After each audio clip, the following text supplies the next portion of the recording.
আসসালামু আলাইকুম দর্শক শ্রোতা। ঘূর্ণিঝড় রেমাল 12 ফুট উচ্চতার জলোচ্ছ্বাসের শঙ্কা। দেখুন বিস্তারিত।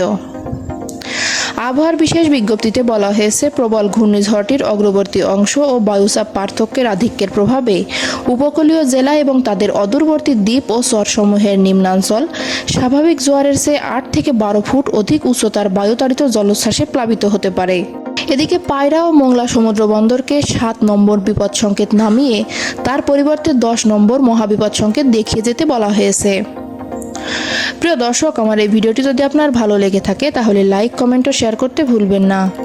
আর সবার আগে এমন সব গুরুত্বপূর্ণ ভিডিও পেতে চাইলে আমার চ্যানেলটি অবশ্যই সাবস্ক্রাইব করে বেল আইকনটি বাজিয়ে রাখুন। ধন্যবাদ। রোববার সকালে আবহাওয়ার বিশেষ বিজ্ঞপ্তি ক্রমিক নম্বর 10 এ আরও বলা হয়েছে, উত্তর পশ্চিম বঙ্গোপসাগর ও তৎসংলগ্ন এলাকায় অবস্থানরত ঘূর্ণিঝড় রেমাল উত্তর দিকে অগ্রসর ও ঘনীভূত হয়ে একই এলাকায় প্রবল ঘূর্ণিঝড়ে পরিণত হয়েছে।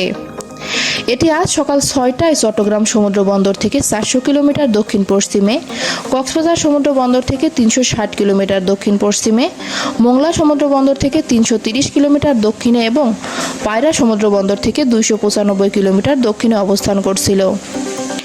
এতে আরও বলা হয়, এটি আরও উত্তর দিকে অগ্রসর হয়ে 26 মে সন্ধ্যা বা মধ্যরাত নাগাদ মোংলার নিকট দিয়ে সাগর আইল্যান্ড খেপুপাড়া উপকূল অতিক্রম করতে পারে।